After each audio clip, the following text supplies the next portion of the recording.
ay sa mga nakakaraang mga araw ay hindi nila ako ma-interview kasi hindi naman ako talaga nagpapa-interview. Ngunit naisip ko na parang yung narrative hindi masyadong nagiging maganda. Gusto ko linawin ang maraming bagay na may kinalaman nga dun sa very short-lived na pangunguna ko sa Blue Ribbon Committee. Halos 3 investigations lang yung ating natapos at nagkaroon na nga ng development at yun naman ay alam na ninyo. Ngayon, dahil nga dun sa mga pangyayari na yan, meron akong gustong mga issue na dapat ituwid. Gusto kong unahin yung tungkol dun sa punta nung Bryce Hernandez sa custodial investigation sa Camp Crame. Sapagkat kung alam naman ninyo, yun ay na-cite natin in contempt dahil nga sa tahasang pagsisinungaling niya, harap-harapan, ipinakikita na namin sa kanya mga dokumento, pati nga yung ginagamit niyang mga peking IDs na inisyu ng LTO.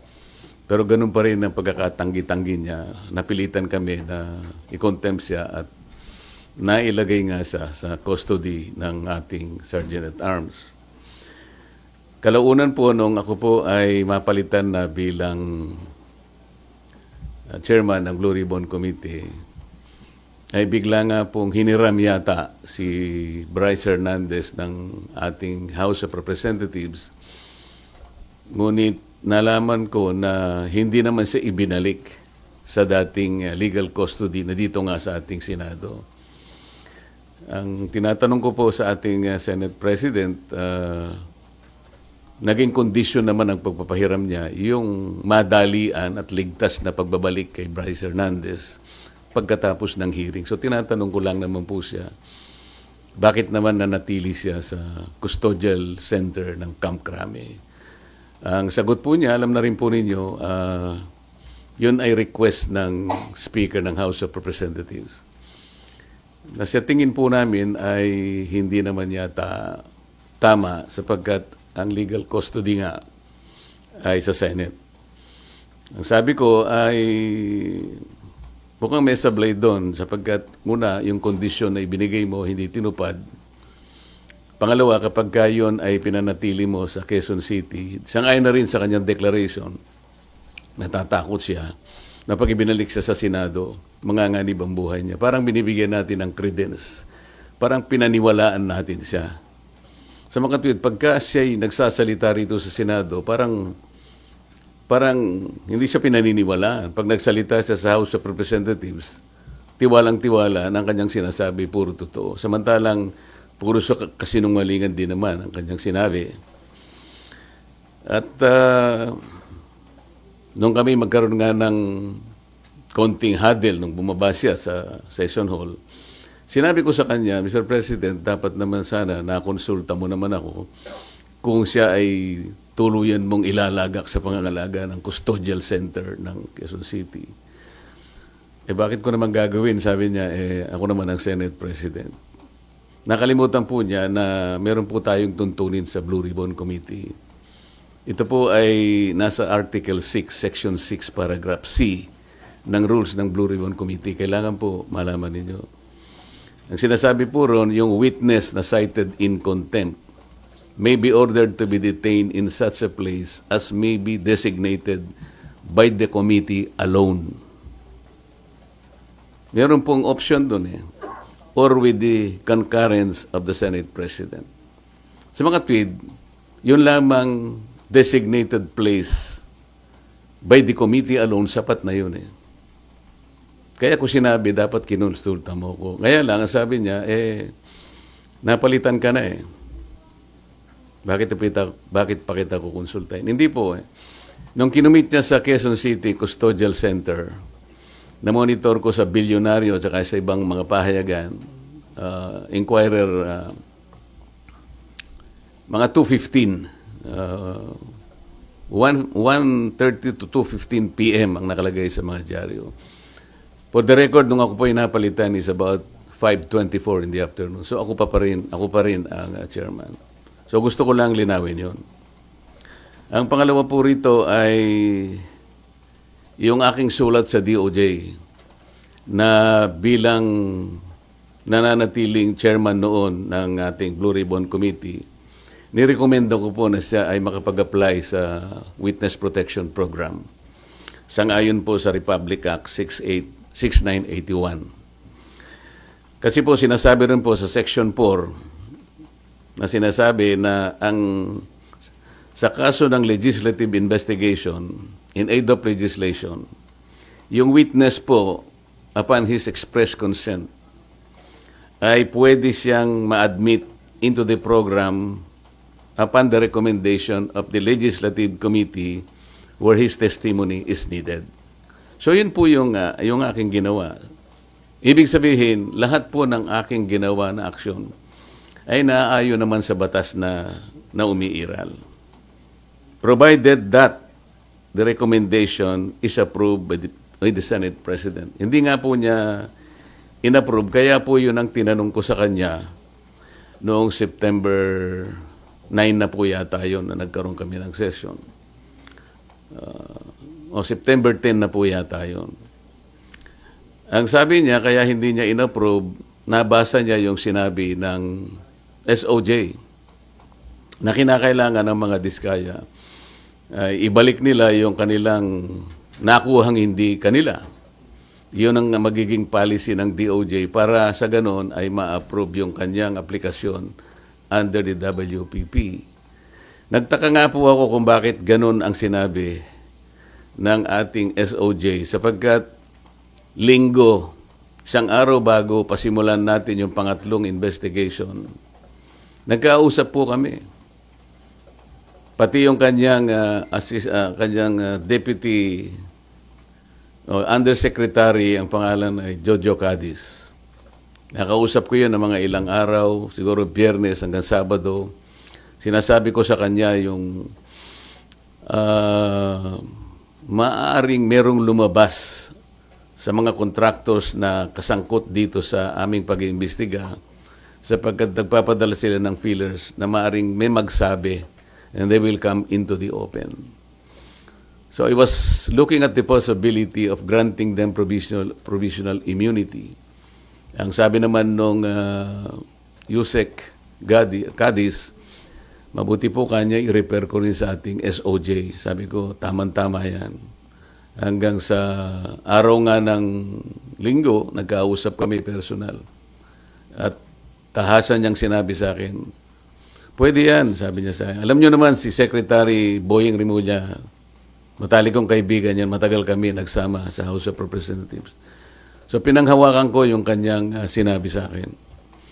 Alam mo naman kanya, ang Senado ay kabatakan natin yan, lalong-lalo na sinusulong natin yung Whistleblowers Act. Sige, kanya, panindigan natin yan. So matibay po yung aking paniwala, malakas ang aking loob, kaya sumulat nga ako at inirekomenda ko nga na siya mapasa ilalim itong mag-asawang diskaya sa Witness Protection Program. So ako'y nalulungkot kung bakit ginawa yon. Nagpahayag ng gano'n ang ating Secretary of the Department of Justice. At yun naman ang ginawang basihan ng ating Senate President na hindi nga niya pwedeng pirmahan yung aking sulat. Alam po ninyo, sa tamang pagkakataon, I'm going to confront the Secretary of Justice kung bakit niya sinabi yun. Sapagkat malinaw naman po sa batas. Kung titingnan po ninyo yung Section 3, isama na po ninyo yung Section 10 ng Republic Act 6981. Maliwanag po doon kung ano-ano ang mga requirements na kakailanganin para mapasa ilalim ng Witness Protection Program ang isang witness na nag-a-apply. Hindi po kasama doon yung restitution na kanyang binabanggit na magbabalik ka pa ng kung ano-ano sa gobyerno. Unang-una po, nasa pag-iimbestiga pa lang po tayo . Kanino kukunin at paano i-determine yung halaga na ibabalik ng mga diskaya kung sakasakali. Wala po sa tuntunin ng batas. Ang ilan po sa mga requirements kung bakit ka magko-qualify sa witness protection.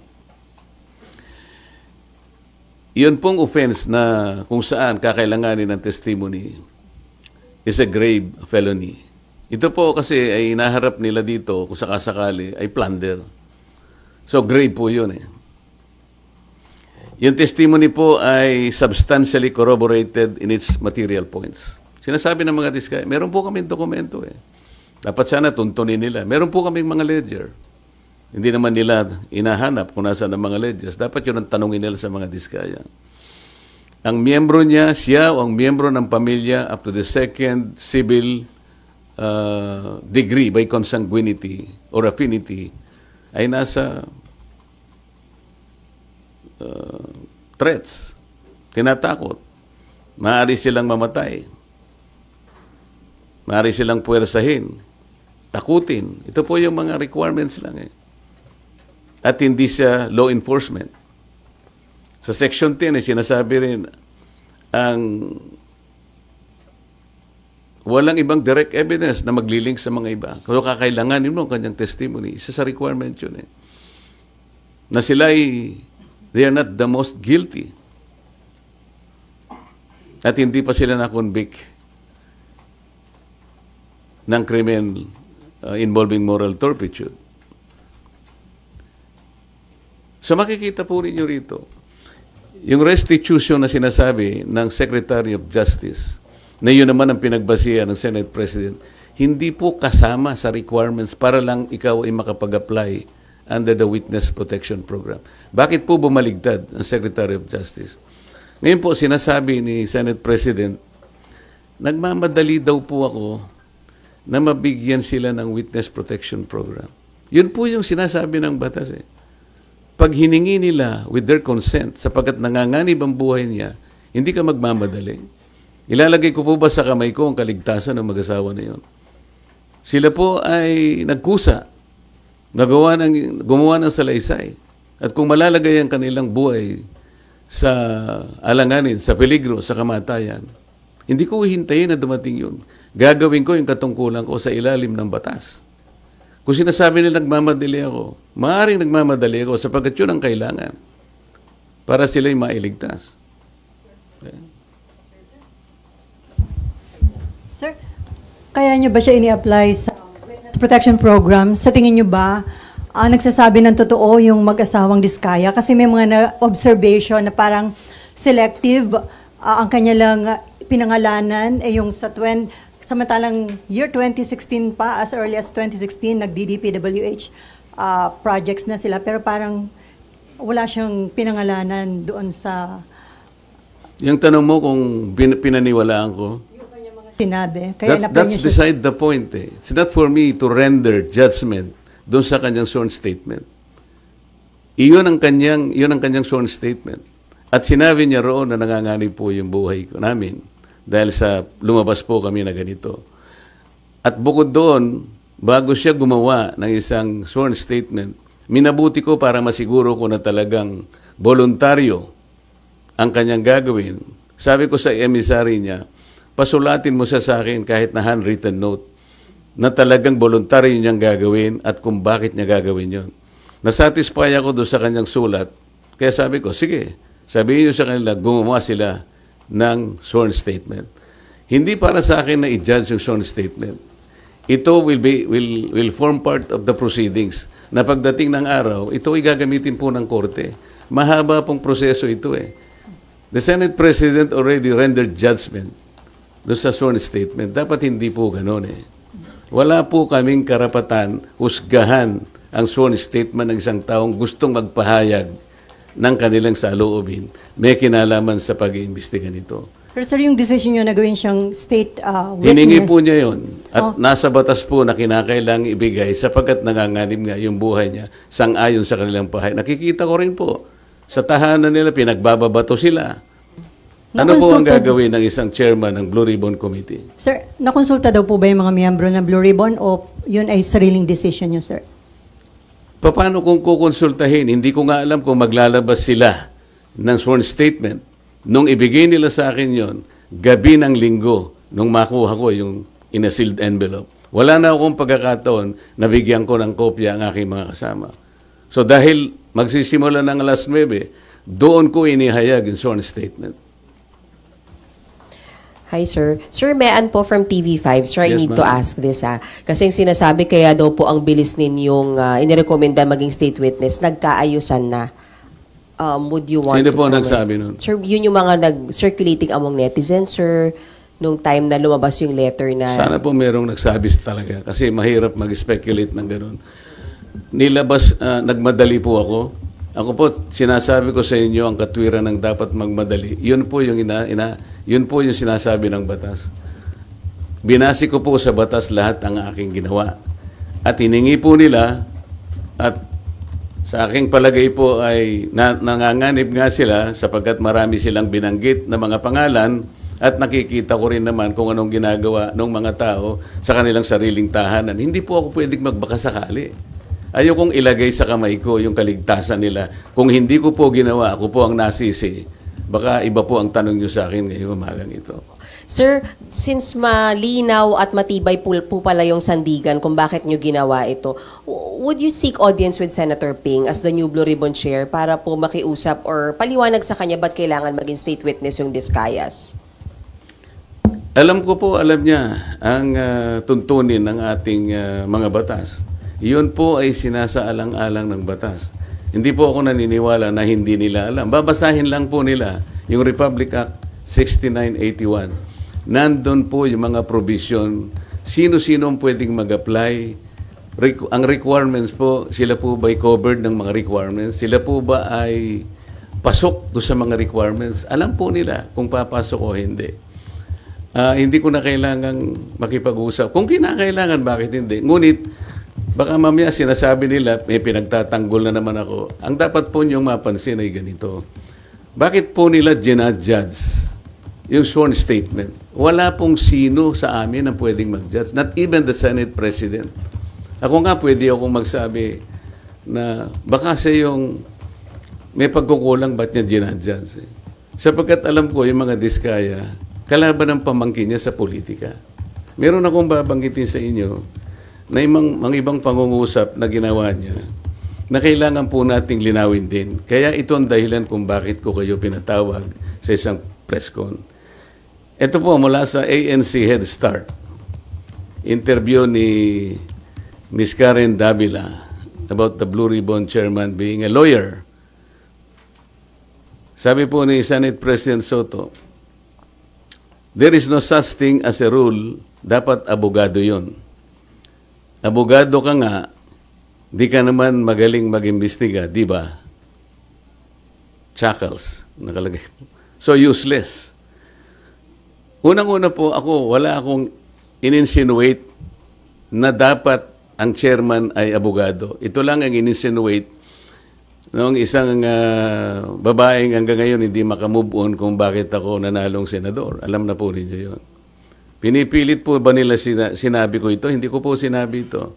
Pero sila nga po ang may pasaring rito eh. Abogado ka nga, hindi ka naman magaling mag-imbestiga, di ba? Saan po nila nakuha yun? Sino po ba yung magaling? Bakit tayo magkukumpara? Ito pa po sinabi niya, September 10, 2025, sa totoo lang, 1PH, Job Francisco, Chicky Vergel, Cheryl Cosim, SP Soto, may suspetsa na kami na inedit yung affidavit ng Diskaya. How can the Senate President say this? What is his basis for doing this? This is a serious charge. Sino po ang nag-edit? Ako po ba pinatutungkulan niya? Sir, isa na lang from my end. Sir, yung doon lang sa Camp Crame, sabi nyo sablay na binalik doon si Bryce, pero ngayon nasa Pasay City Jail, you're okay with that, sir? Alam mo, hindi ako pala away eh. Ang gusto ko lang kasi, the processes of the Senate and the integrity of the inquiry will not be compromised. Ang legal custody nasa Senate. Ang kondisyon na binigay ng Senate President, ibalik sa Senado. How come nag-relent siya sa request ng Speaker of the House of Representatives. Inconsequential yung request. The House of Representatives has nothing to do with the custodial authority of the Senate. Makukompromise tayo. Ngayon, nung sinabi nila na okay na ba sa'yo, nailagay na lang natin sa Pasay City. Para sa akin, okay na rin. The Senate is under the jurisdiction of Pasay City. Para lang ma-preserve natin, a semblance of authority of the Senate cannot be compromised in any manner. Yun lang ang point eh. Ang dami po nilang sinasabi rito eh. Very debut, September 14, 2025, via Twitter. Wala pang hearing ang Blue Ribbon. Ano ba nangyari? Malalaman natin sa Blue Ribbon kay Senator Lacson, meron siyang investigasyong ginagawa tungkol dyan. Ibig ba sabihin, will they investigate the Discayas kung ba't sila gumawa ng sworn statement? Yun ba yung gagawin? Ito yung sworn statement ng tao, you have no right to question that sa Blue Ribbon Committee. Kung ano yung pinahayag niya, it is for the court to appreciate that. Pagdating ng tamang panahon. Pero para i-judge mo ito, para i-judge mo na inedit ito, o nagkabayaran dito, iba na po yung narrative nila. It is not good for the Senate na ganito po yung gagawin nila. Kami po, hindi ako nakikipagkumpara kung sino yung magaling. Kung sino yung gagawa ng tama, yun po yung tama, yun po yung dapat natin gawin. Kahit kailan, hindi po ako nakipagkompetensya kung pag-uusapan yung pagganap ng tungkulin bilang isang senador. Ang Blue Ribbon, wala na hong obligasyon na i-verify yung veracity ng sworn statement ng isang testigo. Kasi di ba binibet po yun bago para tanggapin or hindi? Kasi pwede magamit ang Blue Ribbon kung nagsisinungaling po yung witness. It is for the court to appreciate that. Kami po, kung ano yung binigay nila, tatanggapin po namin yun. Yun po yung risk nila. Ang usapan dyan, kaya mo ilalabas yan, yan ang totoo. Yan ay yung sarili mong, voluntaryo mong ginawa. Sila lang ang makakapagpasya nun. At pagdating po ng panahon, nakakailanganin lahat ang pag-iimbestiga niyan. Sa tamang panahon, ang korte lang pong magbe-verify yan. Haharap sila sa korte. Ang korte po ang makapagpapatunay. In the final analysis, the court will be able to determine kung tama o hindi yung kanyang sworn statement. Marami pong paraan para yun po ay malaman natin. Pero hindi po ang Blue Ribbon, kasi po ang Blue Ribbon, kung titingnan po niyo yung tamang direksyon niya, in aid of legislation lang po ito eh. Pagdating ng araw, yan pong mga prosecutorial actions na yan, sa korte na po lahat pupunta yan. Kung makukumpleto po yung committee report, lahat po yan papunta na po sa prosecution at finally to the courts of law. Pero sir, kahit in aid of legislation, hindi ba may obligation kayo na alamin yung kung totoo lang, kumbaga yung mga sinasabi ng mga witness, di ba? Paano po namin, ako po bilang ako, paano ko alamin, sasabihin ko sa kanya, mali itong ginawa mo. Kami nga ang naging carry sa kanila para lang tulungan ng Estado, para tulungan ng gobyerno. Kung ano po yung nalalaman ninyo, kasi hindi namin lahat magagawa ito. Kaya nga mayroong Witness Protection Program. Sa akala nyo ba, mayroong magsasabi kung sinong mga senador at sinong mga congressmen ang sangkot dito kung wala kang gagamitin under the Witness Protection Program? Sir, So sir, paano yung in aid of legislation kung makakuha kayo ng informasyon na mali naman pala? Ang in aid of legislation po, ang tinitingnan namin, yung sum total po ng pagsasabi nila at pagdedeklara nila before the committee. Halimbawa po ngayon, para ipakita ko lang sa inyo, ano na po ang naisip naming legislative measures. Sa 3 hearings po na nagawa ng Blue Ribbon Committee, halos 14 na po na legislative measures ang aming naiisip na i-propose. Unang-una, amendment to the Procurement Law, Republic Act 9184 as amended by Republic Act 12009. Ano po ang gagawin doon? Yung transparency and monitoring po, lahat ng mga magre-require ng digital geotagging, drone monitoring at satellite validation. Kailangan na, meron na po yan. May accountability and sanctions. Merong risk management na amendment po nitong ating procurement law. Number 2, amendment of the anti-graft law. Ito po ay mag-i-include ang additional penalty, perpetual blacklisting in case of corporations or entities involved in corrupt practices or plunder. Number 3, amendment to the contractors licensing law. Ito ng PICAB. Isasama dyan ang divestment requirement, conflict of interest, provisions, and penalties. Ito po, yan. Number 4, amendment to the witness protection law. Dito pa lang po kailangan may amendment na po Number 5, amendment to the AMLA. Nakikita po ninyo pati yung ating mga casino ginagamit na laundry areas na po yan. So mandatory na pre-award betting ng contractors, subcontractors for government infrastructure projects exceeding 50 million. At marami pa po ito. Amendment to the Securities Regulation Code, RA 8799. Marami pong dapat na ayusin dyan. Katulad po ng mga yung Securities and Exchange Commission will require sworn ultimate beneficial owner in declaration to set up beneficial ownership verification and blah blah blah. Pati yung PhilJeps allowing SEC to coordinate with DPWH and PICAB. Number 7, ito po yung False Claim Act. Ito po yung writ of quitam na pwedeng gamitin ng isang ordinaryong tao ang kanyang power na siya na mismo ang maghabla.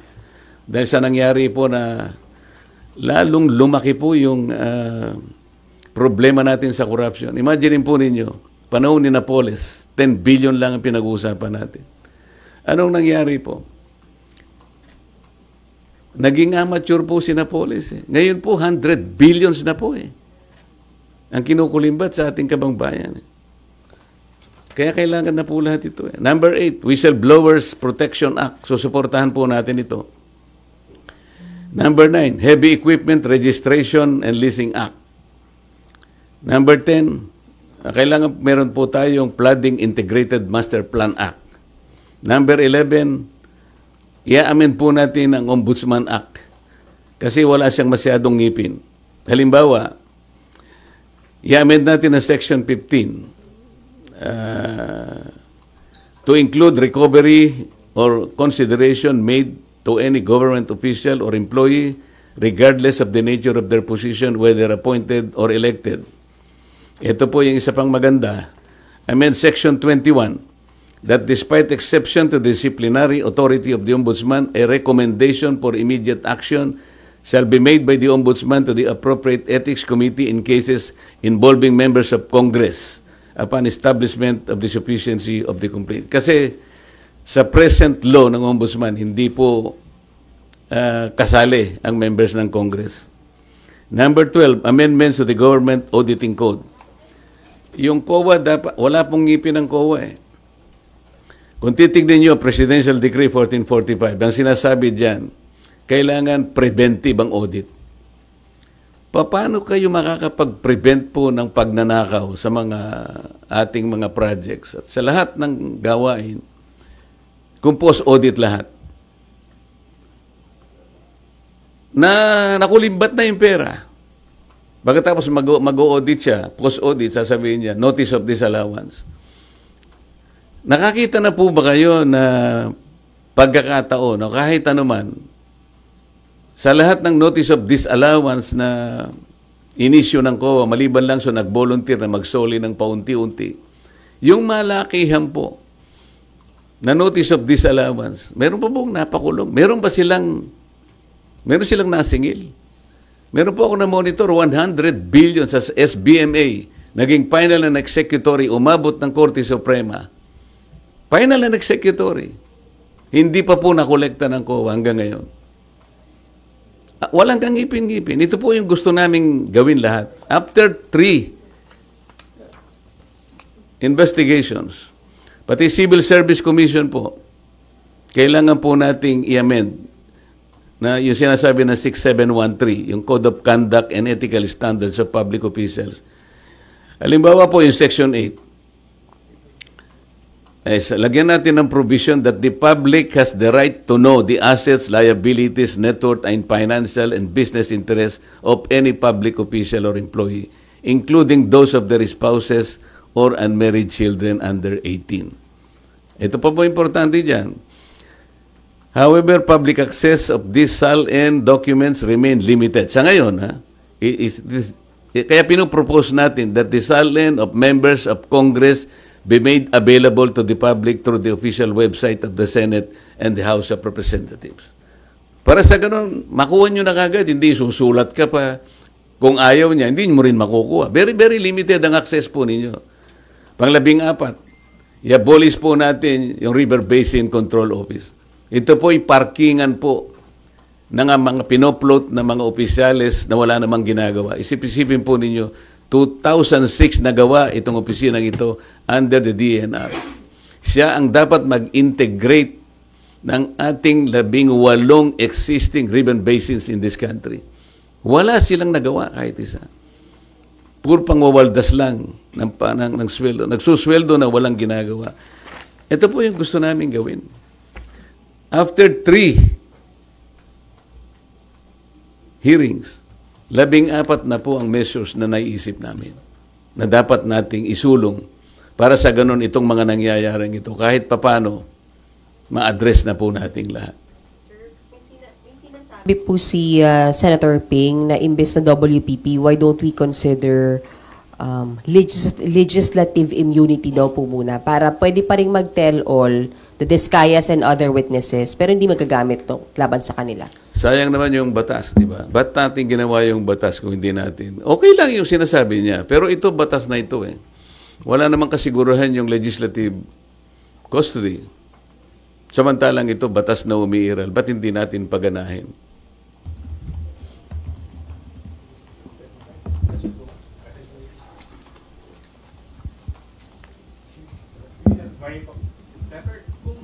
Nabanggit niyo po kanina na hindi na po saklaw ninyo trabaho yung pag-determine kung nagsasabi ng totoo o hindi yung witness. Then bakit po na contempt si Bryce Hernandez tsaka yung iba pang witness before? Hindi nagsasabi ng totoo. Kasi yung kay Bryce Hernandez, meron kaming dokumento na binigay mismo ng Okada. Yung ipinatalo niyang pera, napakarami. Merong 14 million, merong 15 million. Tapos meron siyang ginagamit na isang ID na inisyu ng LTO. Litrato niya pero ibang pangalan. So, sinasabi namin, hindi ba ikaw ito? Ito yung ipinanalo mo, ito yung pinatalo mo eh. Wala po akong alam dyan. Hindi ko po pera yan. Kapag ako po yung naglalaro, ang nagbibigay po ng pera yung boss ko, yung Alcantara. Ito yung pambabastos na sa harap namin. Nandito na yung katwiran eh. Yung kay Diskaya, lumabas siyang mag-isa. Hindi ko anticipated kung ano yung nilalaman ng kanyang ano eh. I have no right to judge. Sabi ko nga sa inyo, pag natapos na lahat ng investigasyon, isa yun, maring iba pa ang lilitaw. Sa korte na po, gagamitin po lahat yun. And the court is the proper place para i-determine po yung veracity or otherwise nung kanyang paglalahad. So, what do you make of the allegation of Bryce Hernandez na may mga senador na tumanggap din po ng kickback from the flood control projects? Ang pagkakaiba kasi, ayokong i-judge din yun. Ang sasabihin ko lang sa inyo, nung lumabas yung mag-asawang Diskaya, it was in response doon sa aking ipinload nung second hearing na, kayo po, tulungan nyo kami. Baka gusto nyo magsabi na ng totoo, ang may papangako namin sa inyo, merong tayong batas na maaaring mag-cover sa inyo. You take advantage of this. Isipin po ninyo kako sapagkat maaring maharap kayo sa plunder kung sakasakaling dumating ang panahon, ito po yung may latag lahat sa korte. Baka po kako maging maganda para sa inyo. Walang madali. Pare-parehong mahirap to. Ngunit makakapamili kayo, maaring makaiwas kayo sa criminal prosecution. Maaring ang gawin na lang ng gobyerno ay civil liability na lang. So, in response to that, parang in-explore naming possibility, may lumabas nga. Ito nga yung Diskaya. Ang totoo nun, mayroon pa nga gustong magsalita pa, pero ang sabi ko nga sa kanila, mag-unahan kayo. Kasi kung halimbawa, ma-establish na namin na ito ay sapat na, hindi na namin kailangan yung iba, di ba? Kasi isa sa mga requirements ay yung masasubstantiate yung mga in material points, lahat ng mga premises. Kung na-establish na halimbawa sa magitan nito, kalabisan na yung iba pa. Kaya namin pinload yun. Ngayon, yung paglabas ni Diskaya, wala siyang, hindi siya under custody eh. Di ba? So, inaakala namin, voluntary talaga. Tsaka sumulat siya sa akin, talaga bang voluntaryo. Inamin niyang voluntaryo sa sarili nila na gumawa ng pagsasalaysay. Samantalang si Bryce Hernandez, under sa custody na siya ng Senate eh. Sa palagay mo, voluntary pa yon? Ako sa akin lang. Gusto kong ibalik sa inyo, voluntaryo pa ba yung kaya ka nandun ka na eh, gigisain ka na naman ng House of Representatives eh. At meron nga mga nag-text sa akin na mga ibang tao na tumutulong sa ibang mga partido. Meron daw mga congressman doon na nagsabi o nagsasuggest, maglaglag ka na rin ng mga senador para hindi kayo makontempt. So, malalagay sila sa pressure eh. So kung tatanungin mo ako, palagay nyo ba kapani-paniwala? Hindi ko alam. Pero kayo ang makakapagsabi, alin ang mas magandang sworn statement? Yung hindi ka pa under custody o yung under custody ka na? Doon masasalamin mo ngayon kung alin ang mas voluntaryo. Alin ang mas totoo. Sir, hindi ba, Senator, mahalaga din yung ma-determine yung credibility ng isang nag-a-apply na witness? For example, itong Diskaya, si Sara Diskaya, pating asawa niya, they have been denying before that they own more than one company. Sabi na yung Alpha and Omega lang yung kumpanya nila. Pero later on sa Blue Ribbon, inamin po nila na siyam yung pagmamayari nilang kumpanya. Alam mo, yun nga ang korte nang magdidetermine nun later on. Kami, nahangga lamang kami doon sa paggawa ng batas sapagkat ang aming direction is always in aid of legislation. Gusto kong malaman ninyo, there is a distinction between police investigation at saka yung investigation in aid of legislation. Ayokong magbigay ng insinuation dyan, but hindi ako marunong sa police investigation dahil hindi ako police.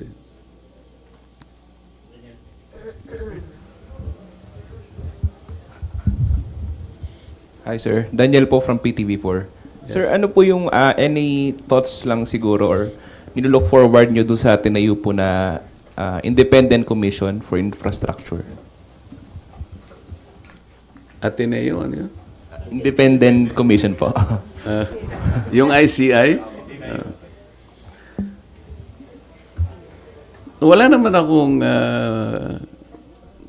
baka sakaling makatulong naman yon, bakit hindi? Ang gusto ko lang sanang makita ninyo, lalo na kayong mga members ng media, kailangan mag-fit sila doon sa tinatawag na Independent Commission.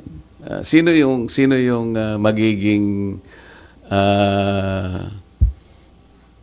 opisyal na hihirangin na magko-compose ng Independent Commission? How independent can they be? Yung probity na hinahanap, wala ba silang kulay politika? Sila ba ay magpapahayag na kahit kailan hindi sila tatakbo sa opisinang pampolitika? Para sa ganoon ay yung gagawin nila ay talagang independent of anything. Para paniwalaan. Kasi yun ang importante, kailangang paniwalaan. Pagkatapos, are they competent na makita ito? Gaano katagal? Kasi ang pinag-uusapan natin, kailangan matigil na kagad ito eh. Kung ang pag-uusapan natin ay yung ilang taon pa atras, baka mamaya makonsume na tayo lahat. Hindi ba dapat merong immediate na gagawin dito? Kaya ngayong sa amin, in aid of legislation, kailangang mailatag kaagad. Yung mga batas na kailangan, ma-address natin kaagad. Lamang, ang problema kapag ka-legislation, medyo matagal nga rin. Pero pagsikapan po natin, nabilisan, mapast-track natin, given the extent and magnitude of the problem ahead of us. Hi, Sen. In relation to his question po, sabi ni Senate Minority Leader Alan Cayetano po, magkakaroon daw po ng meeting ang minority bloc regarding po dyan sa pag-support po sa independent commission. At sabi po ni Senator Alan, susuportahan lang daw po yun kung, wait lang, yung mga tinalagang miyembro ay malaya sa impluensya ng politika at malalaking negosyo. Kayo po, Sen, would you support the creation po ng independent commission for infrastructure po? I will support the creation of that commission. Ang sabi ko nga, yung kailangan siyang maging independent talaga. Kagaya ng ipinahayag ni Minority Leader Alan Cayetano, tama lang talaga na makita talagang independent sila para maging malinaw, katanggap-tanggap yung resulta ng kanilang investigation. Otherwise, malalagay na naman tayo dun sa kalagayan na ipagkikibit-balikat lang sapagkat napolitika na naman tayo. Nag-meeting na po ba ang minority bloc o magmi-meeting pa lang po para pag-usapan po yan? Nakita ko sa thread, magmi-meeting pa lang kami. Pupunta ako mamaya. Ano oras, sir?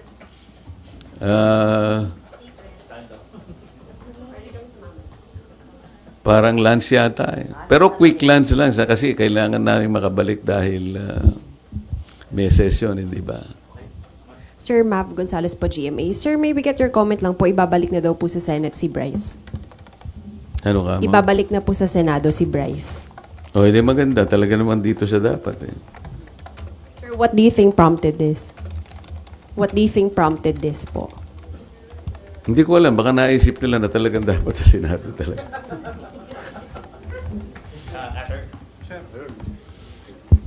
Sir, good morning po. Asher Kadapan Jr. from UNTV. Sir, tanong lang, ano po yung recommendation na dapat na maging direction po ng Blue Ribbon Committee investigating the anomalous flood control project?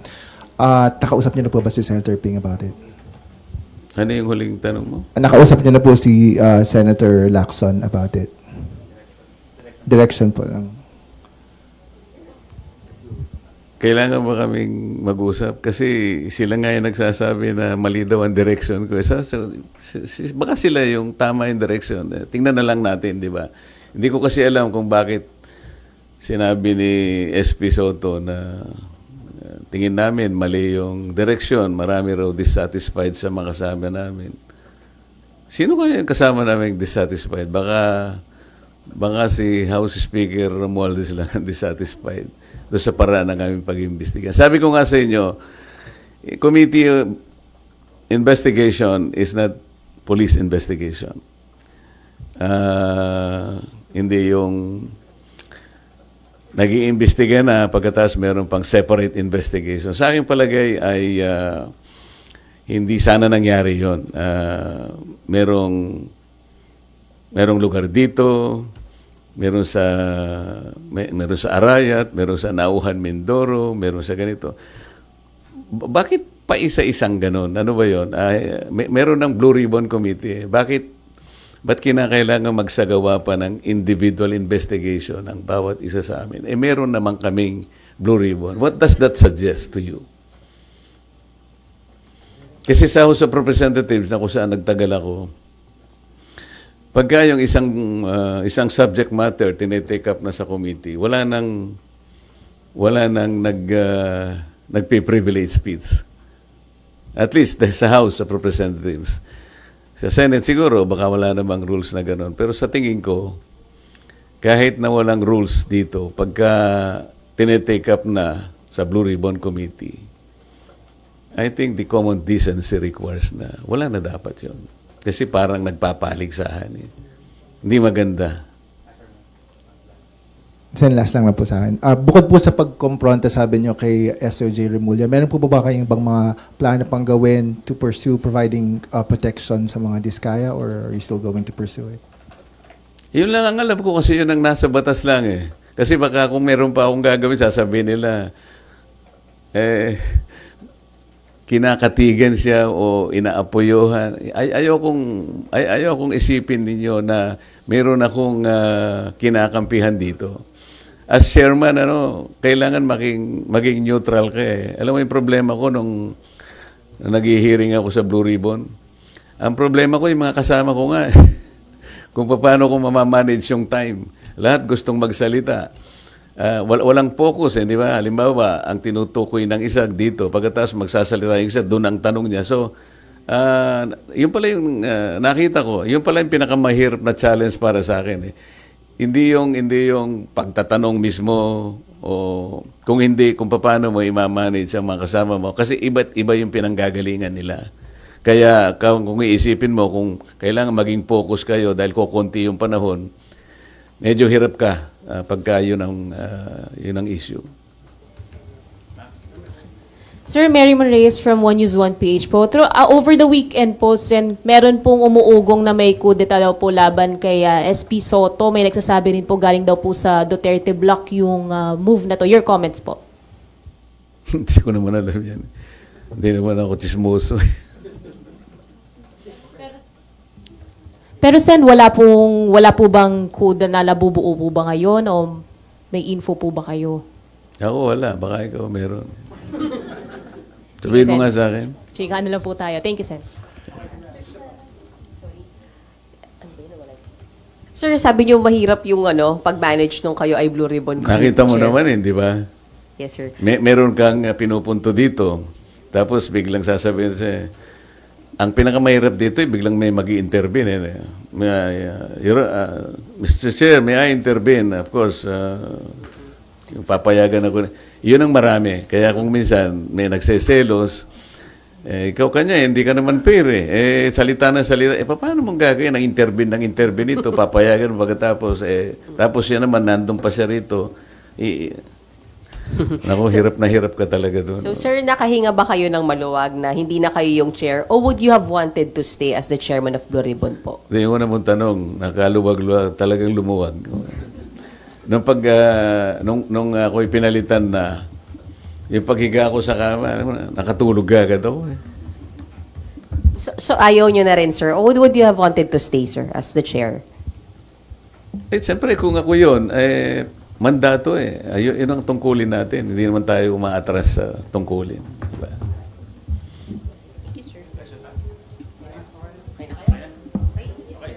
Okay, salamat sa inyong lahat. Hanggang sa susunod na pagkakataon.